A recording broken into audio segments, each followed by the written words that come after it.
사연을 소개하겠습니다. 그 사건은 명절 음식을 만들던 어느 날 일어났습니다. 명절을 앞두고 새언니가 본가에 왔고 엄마가 반갑게 맞았어요. 왔니? 어서 와라. 저기 힘들까봐 내가 장은 다 봐놨다. 같이 봐도 되는데. 아니야. 매번 너 혼자 힘들잖니. 엄마가 새언니 눈치를 보고 있었는데요. 그도 그럴 수밖에 없었던 것이 새언니의 음식 솜씨가 어마어마했거든요. 새언니는 한식 요리사 자격증을 가지고 있을 정도로 요리에 소질이 있었습니다. 오빠와 새언니가 결혼을 하고 난 뒤 음식이 맛있어졌다며 아빠가 제일 좋아했어요. 새언니는 음식을 맛있게 할 뿐만 아니라 손이 워낙 빠른 편으로 모든 것을 뚝딱뚝딱 하곤 했습니다. 그 모습에 엄마가 놀라서 감탄까지 했으니까요. 세상에나 무슨 요술을 부리는 것도 아니고 어쩜 저리도 빨리 할 수가 있어. 뒤돌아보면 벌써 끝나 있네. 그동안 나 혼자 쇠가 빠져라 고생했는데 요즘은 아주 살맛이 난다니까. 엄마 혼자 한 건 아니지. 나도 옆에서 계속 도왔잖아. 그게 도와준 거야? 전 하나 붙이는데 세워라 내워라 그러고 있었으면서. 아빠랑 오빠는 내내 TV만 보고 있었지만 적어도 나는 도와주긴 했잖아. 그건 그렇지. 어쩜 이 집 남자들은 지금껏 한 번을 안 도와주는 건지 모르겠다. 음식뿐만이 아니잖아. 아빠는 설거지 한 번을 안 해봤잖아. 라며 엄마와 제가 아빠 흉을 보고 있었는데요. 우리 아빠는 전형적인 가부장적인 사람으로 남자가 주방에 들어가서 음식을 하면 큰일 나는 줄 아는 그런 사람이었습니다. 그런 아빠로 인해 엄마가 고생을 한 건 말할 것도 없었고요. 새언니가 들어왔음에도 아빠는 전혀 변하지 않았지만 새언니는 다른 며느리들과는 조금 달랐다고 해야 할까요? 워낙 요리하는 것을 좋아하다 보니 새언니가 만든 음식을 먹고 가족들이 감탄하는 모습만 봐도 행복해 했으니까요. 어느 날은 엄마가 새언니에게 전화를 걸어 말을 했어요. 힘들면 내가 할 테니까 천천히 와도 된다. 맨날 너만 고생하는 것 같아서 미안해서 말이야. 괜찮아요, 어머님. 저 요리하는 거 엄청 좋아하잖아요. 이번에는 새로운 음식도 한번 도전해 보려고요. 그래도 회사까지 다니면서 힘들지 않겠니? 난 괜찮으니까 눈치 보거나 그러지 마라. 난 이 집구석에서 고생하면서 살았지만 넌 안 그래도 된다. 남자들은 주방에 들어오면 안 된다느니 하는 이런 악습은 없어져야 하는 게 맞아. 우리 때야 살림만 하니까 그러려니 했지만 너는 회사까지 다니는데 너무 무리하지 마라. 어머님, 저 진짜 괜찮아요. 가족들이 맛있다고 할 때마다 엄청 행복한걸요? 라며 새언니가 오히려 엄마를 위로했습니다. 우리 집안에 새언니 같은 사람이 들어온 게 안타깝다고 할 정도로 저는 새언니를 참 많이 좋아했어요. 항상 밝고 긍정적인 모습에 배울 점이 많았으니까요. 하지만 그의 명절 새언니가 본가로 왔는데 어딘지 모르게 안색이 안 좋아 보였습니다. 그 모습에 엄마가 놀란 채 물었어요. 얘, 너 얼굴이 왜 이러니? 어디 아픈 거니? 별건 아닌데 요즘 회사 일이 많아서 신경을 쓰다 보니까 장염에 걸린 모양이에요. 뭐? 장염? 근데 뭐 한다고 왔어? 명절 음식 해야 하잖아요.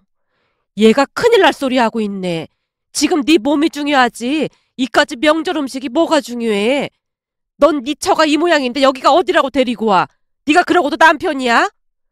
엄마가 오빠에게 소리치고 있었는데요. 오빠가 억울하다는 듯이 말을 했어요.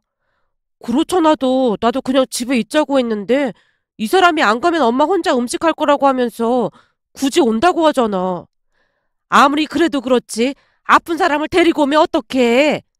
음식은 우리가 알아서 할 테니까 넌 들어가서 좀 쉬어. 근데 죽이라도 먹어야 하는 거 아니니? 어머님, 저 약 먹어서 괜찮아요. 뭐부터 하면 될까요? 새언니가 팔을 걷어붙이고 요리를 하려고 했는데요. 엄마가 그런 새언니를 말리며 다시 소리쳤어요. 세상에나 이 집안 남자들이 얼마나 안 도와줬으면 며느리가 이 몸을 하고 음식을 하겠다고 하겠어. 여자로 태어난 게 무슨 죄도 아니고 이게 뭐 하는 짓이야? 내가 알아서 할 테니까 넌 들어가서 쉬어라. 어머님, 진짜 괜찮아요. 쉬엄쉬엄 해볼게요. 라며 그날따라 새언니가 고집을 피우고 있었는데요. 엄마가 큰 목소리로 불만을 토로하고 있었지만 아빠는 눈 하나 깜빡하지 않은 채 상관조차 하지 않았습니다. 그 와중에도 태평하게 TV를 보고 있었으니까요. 새언니가 힘든 몸을 이끌고 전을 부치기 시작했는데요.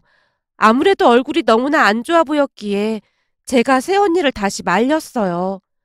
언니, 들어가서 좀 쉬세요. 얼굴이 너무 안 좋아 보여요. 아가씨가 옆에서 조금만 도와줄래요? 이거 어머님 혼자 하시려면 너무 힘들어서 안 돼요. 다른 며느리들 같았으면 우리 집 같은 시댁이면 안 온다고 난리를 쳤을 텐데 언니도 참 대단하네요. 아무리 생각해봐도 새언니를 이해할 수가 없었기에 제가 고개를 절레절레 흔들고 있었는데요.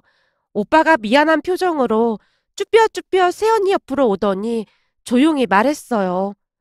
여보, 내가 할 테니까 당신은 들어가서 좀 쉬어. 이러다가 큰일 나겠어. 그럼 옆에서 조수 역할을 해주던지. 알았어. 시키는 대로 할 테니까 시키기나 해. 새언니가 오빠에게 이것저것 시키기 시작했고 오빠가 열심히 전을 부치고 있었는데요. 소파에 앉아있던 아빠가 못마땅한 표정으로 오빠를 노려보고 있었습니다. 하지만 오빠는 아랑곳하지 않고 열심히 음식 만드는 것을 돕고 있었어요. 그렇게 우리는 열심히 음식을 만들고 있었고 아빠는 느긋하게 맥주까지 마시면서 TV를 보고 있었는데요. 잠시 후 음식을 만들던 새언니가 갑자기 휘청이는 것 같더니 그대로 쓰러지고 말았습니다. 그 모습에 오빠가 놀란 채 비명을 질러댔어요. 여보, 정신 차려봐. 여보, 어떡해. 뭐야, 얼른 119 전화해봐라. 얼른. 엄마와 오빠가 혼비백산에 있었어요. 그동안 느긋하게 TV만 보고 있던 아빠도 사색이 된 채 안절부절 못한 채 급히 119에 전화를 했습니다. 결국 새언니는 구급차에 실려갔고 엄마가 눈물을 뚝뚝 흘리면서 만들고 있던 음식들을 발로 걷어차버렸어요. 산 사람이 더 중요하지. 이까짓 음식이 뭐가 중요해. 내가 이러다 한번 사다리 날 줄 알았어. 명절 때나 제사 때나 음식 한번 안 만들어봤으니 얼마나 힘든지 알기나 하겠어.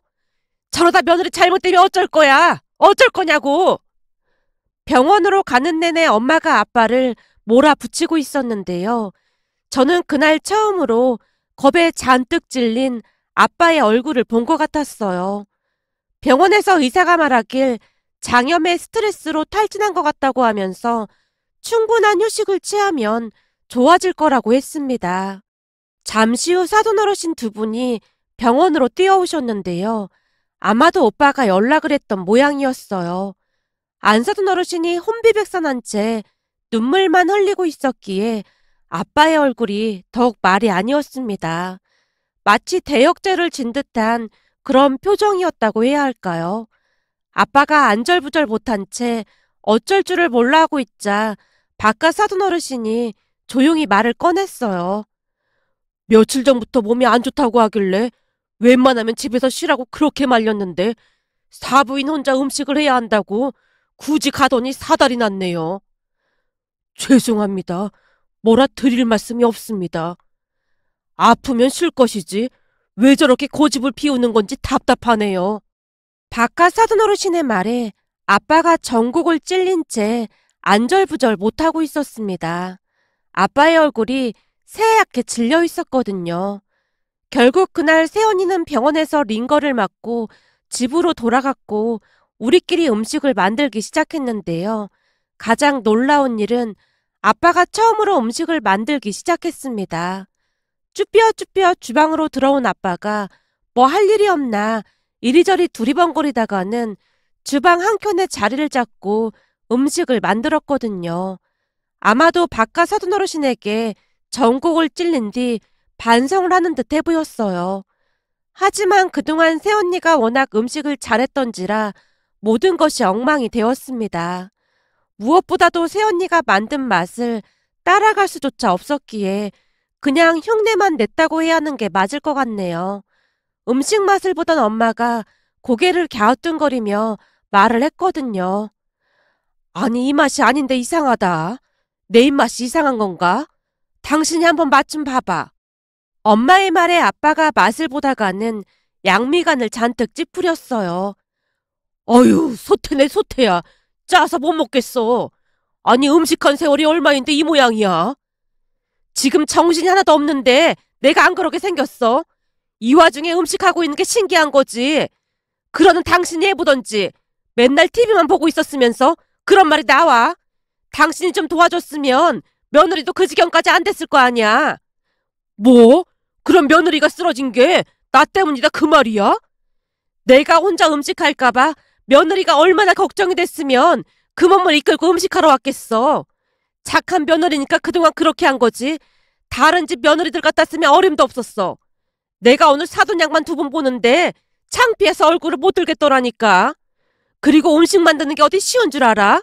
손이 얼마나 많이 가는 줄 알긴 하냔 말이야. 엄마가 그동안 참고 참았던 분노를 터뜨리고 말았습니다. 그 바람에 아빠도 결국 터져버렸고 두 분이 말다툼을 하고 있었어요. 이까짓 음식 만드는 게 힘들긴 뭐가 힘들다고 그래. 우리 며느리 보니까 후딱후딱 금방 해치우더만. 그게 다 당신이 요령이 없어서 그런 거 아니야. 집구석에서 음식을 몇십 년을 했는데 이거 하나 제대로 못해? 내가 해도 그거보다는 잘하겠다. 저리 비켜봐. 아빠가 엄마를 밀치고 자리를 잡고 앉아서는 프라이팬에 녹두전을 부치기 시작했습니다. 화가 나서 시작을 하긴 했지만 아무래도 새언니가 쓰러져서 양심의 가책을 느낀 게 아닌가 싶었어요.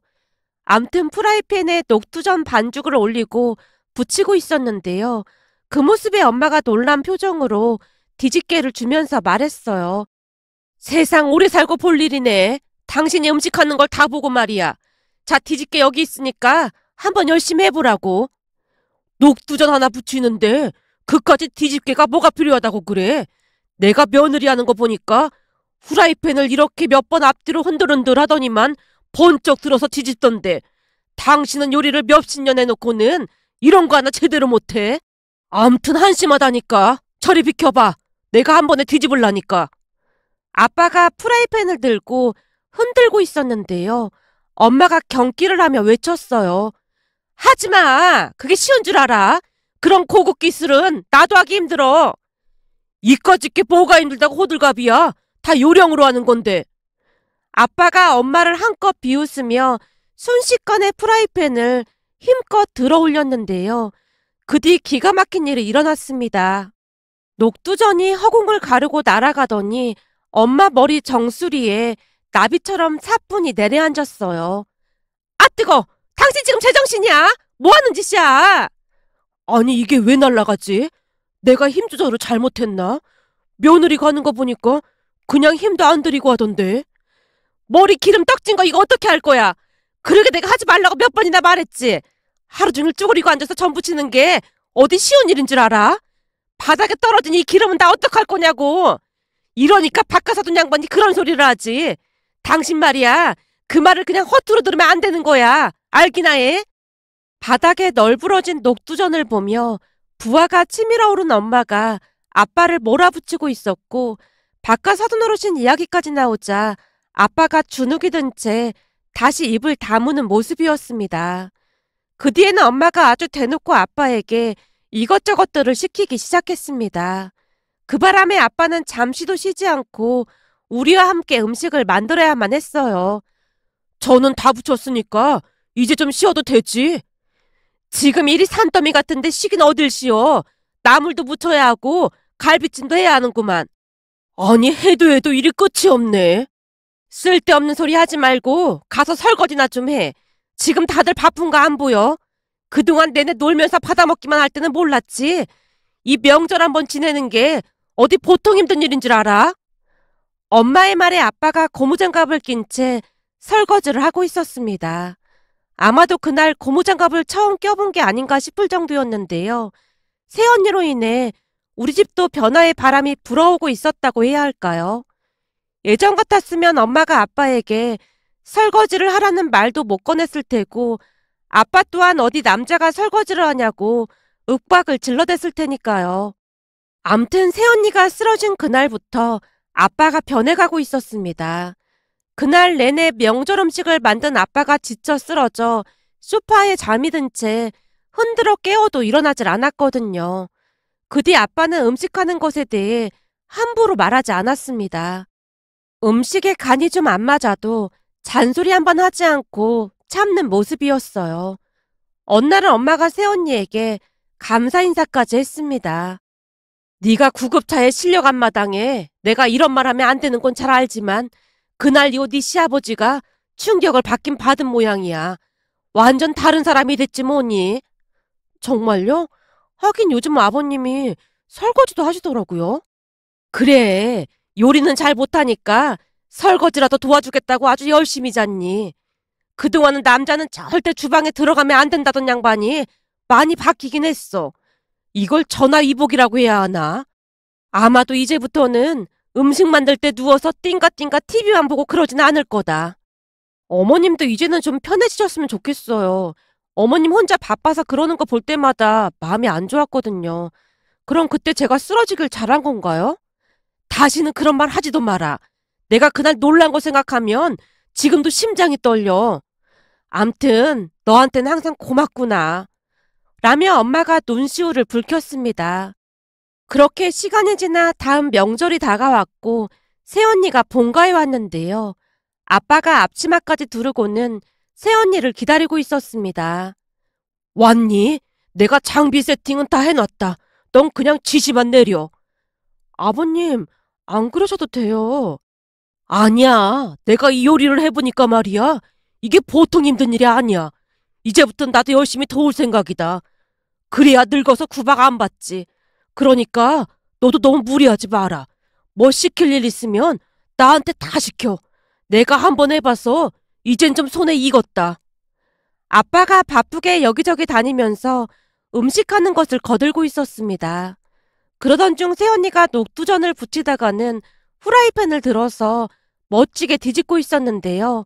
아빠가 감탄한 채 말을 했어요. 대체 그건 어떻게 하는 거냐? 난 아무리 해도 안 되던데. 아버님, 이건 손목 스냅을 잘 이용해야 해요. 잘 보세요. 이렇게 해서 이렇게. 신기하네. 그땐 막 날라다니던데. 그러니까 힘 조절을 아주 잘해야 해요. 새언니 옆에서 아빠가 귀를 기울이고 있었습니다. 그렇게 음식을 다 만들었고 새언니와 제가 설거지를 하기 위해 주방으로 들어가려고 했는데요. 아빠가 급히 우리를 말렸어요. 어디 여자가 감히 설거지를 하려고 들어? 네? 그게 무슨 말씀이세요? 새언니가 놀라서 묻고 있었는데 아빠 입에서 기가 막힌 말이 새어나왔어요. 원래 여자들은 이런 자질구레한 일은 안 하는 거다. 거실에 있는 그 안마 의자에 앉아서 푹 쉬고 있어라. 이건 우리 남자들이 다 치울 테니까. 괜찮은데요? 시아버지가 하라고 하면 그냥 하면 되는 거야. 얼른 가서 쉬어. 라며 아빠와 오빠가 설거지를 했습니다. 그 뒤에도 아빠는 집안 청소부터 설거지까지 열심히 하는 모습이었습니다. 명절 때 가족 간에 다투는 일이 많다고 하던데 서로 조금씩 배려하면 즐거운 명절이 되지 않을까 하는 마음에 이렇게 글 남겨봅니다. 오늘의 사연은 여기까지였습니다. 즐겁게 보셨다면 구독, 좋아요 부탁드립니다. 고맙습니다.